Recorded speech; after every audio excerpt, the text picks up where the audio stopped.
నమస్తే అన్న, ఏ ఊరన్నా? అన్న నాది మహబూబ్ నగర్ పాలమూరు విశ్వవిద్యాలయం. నేను బీఆర్ఎస్వి అధ్యక్షునిగా కొనసాగుతున్నాను యూనివర్సిటీకి. ఓకే. ఎలా ఉంది మరి యూనివర్సిటీ అంటే మీరు విద్యార్థులకు సంబంధించిన వాళ్ళు కదా, కాబట్టి ఎలా ఉంది విద్యార్థుల పరిస్థితి, ఎలా ఉంది రాష్ట్రంలో?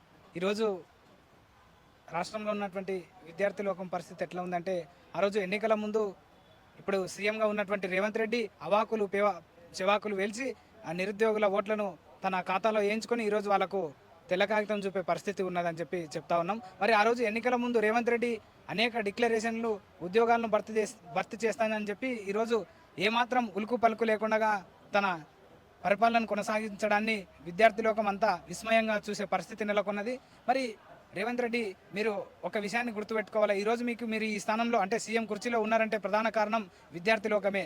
ఆ విద్యార్థులు ఆ రోజు ప్రధానంగా రాష్ట్రాన్ని తెచ్చిన 2 సార్లు ప్రభుత్వంలో ఉండి విద్యార్థి లోకానికి యావత్ తెలంగాణ సమాజానికి మేలు చేసినటువంటి ప్రభుత్వాన్ని కాదని మీకు అవకాశం ఇస్తే మీరు ఈరోజు ఆ అవకాశాన్ని ఇచ్చిన అవకాశాన్ని నిలబెట్టుకోలేకపోతున్నారు. మరి ఈరోజు విద్యార్థులకు మీరు ఆ రోజు ఇచ్చినటువంటి హామీలు ఎన్నో ఉన్నాయి. విద్యార్థులు 10 పాస్ అయితే, ఇంటర్ పాస్ అయితే, డిగ్రీ పాస్ అయితే, పీజీ పాస్ అయితే వాళ్ళకు ఇంత అందజేస్తామని చెప్పారు. కానీ ఇంతవరకు ఎవరికి కూడా ఎటువంటి అమౌంట్ను ఇవ్వలేదు. మరి రాష్ట్రం ప్రభుత్వం అధికారంలోకి రాగానే 2 లక్షల ఉద్యోగాలను భర్తీ చేస్తామని చెప్పిన మీరు టీఆర్ఎస్ ప్రభుత్వం ఇచ్చినటువంటి నోటిఫికేషన్ సగం అయిపోయిన తర్వాత మీరు ఓన్లీ వాళ్ళకు నియామక పత్రాలు అందజేసి వాళ్ళని అంటే మేమే ఉద్యోగాలు ఇచ్చినామన్నట్టు సోప్ టాప్ చేసుకొని డబ్బా కొట్టుకున్నారే తప్ప మీరు ఎక్కడ ఉద్యోగాలు ఇచ్చింది లేదు. మీరు మెగా డిఎస్సి 32,000 పోస్టులతోటి మెగా డిఎస్సి వేస్తామని చెప్పిన మీరు అసలు ఆ డిఎస్సి అభ్యర్థులకు ఏమాత్రము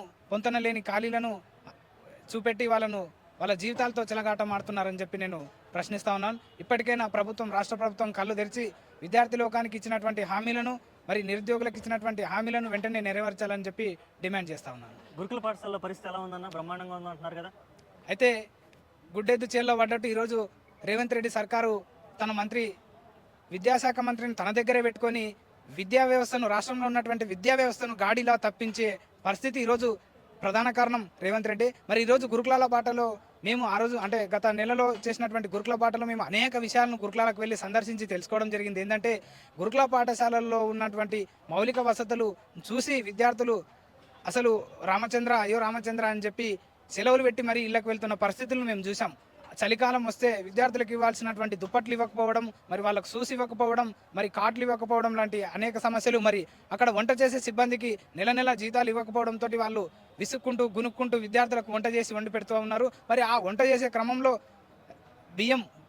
అన్నంలో పురుగులు రావడము, మరి కూరలు తదితర అన్ని ఆహార పదార్థాలు కల్తీకి గురై విద్యార్థులు రాష్ట్రంలో మరి ఫుడ్ పాయిజన్కు గురై ఎంతోమంది విద్యార్థులు చనిపోవడం జరిగింది. మరి అనేక గురుకుల పాఠశాలలకు సరైన కొన్ని వసతులు అయితే విషయం ఏంటంటే గురుకుల పాఠ ప్రారంభం కాగానే మరి ప్రభుత్వం వెంటనే దిగొచ్చి ఇప్పుడు మేము ఏమో జరుగుతుంది రాష్ట్రంలో అని చెప్పి దిగొచ్చి అంటే ప్రభుత్వ యంత్రాంగాన్ని కలెక్టర్ల నుంచి ఎస్ఐల వరకు మేము పాఠశాలలకు వెళ్తుంటే మమ్మల్ని అడ్డుకున్నారు. సరే మంచిగుంది, మరి మీరు అడ్డుకున్న తర్వాత అయినా సరే మీరన్నా మంచిగా చేసిరా అంటే ఏమాత్రం లేదు. ఆ 2 రోజులు మాత్రమే మీరు అంటే కలెక్టర్లు అంటే రాత్రి హడావుడి చేసారు. ఇదే సందర్భంలో వాళ్ళు ఏం చేశారంటే కలెక్టర్ అయితేనేముంది, స్థానిక ప్రజాప్రతినిధులు అయితే ఏముంది, ఆ 2 రోజులు మాత్రమే హాస్టల్లోకి వెళ్ళడము, అక్కడ పడుకోవడం, విద్యార్థుల సమస్యలు తెలుసుకోవడం జరిగింది. కానీ అది మొత్తానికైతే ఈ వాళ్ళు తూతు మంత్రంగానే హాస్టళ్ల పైన పర్యవేక్షణ చేస్తున్నారని చెప్పవచ్చు. ఓకే, ఇంకా మిగిలిన పథకాల పరిస్థితి ఎలా ఉంది? అసలు ఈ రోజు అసలు వాస్తవం చెప్పాలంటే దేశానికి రాష్ట్రానికి అన్నం పెట్టే రైతన్నలు ఈ రోజు కళ్ళల్లో నీళ్లు గారుతా ఉన్నాయి. మరి ఆ రోజు రేవంత్ రెడ్డి గారు చెప్పినటువంటి రైతులకు ఇచ్చినటువంటి హామీలను నమ్మి కొంతమంది రైతులు పాపం అగమ్య గోచరంగా వాళ్ళ పరిస్థితులు తయారయ్యాయి. ఈరోజు రాష్ట్రంలో ప్రతిరోజు ఎక్కడో ఒక చోట రైతు పురుగుల మందో లేకపోతే ఉరితాడో వేసుకొని ఈరోజు రైతులు చనిపోయే పరిస్థితి కనిపిస్తూ ఉన్నది. మరి ఈ పరిస్థితులు రేవంత్ రెడ్డికి కనిపించడం లేదా అని చెప్పి మేము డిమాండ్ చేస్తున్నాం.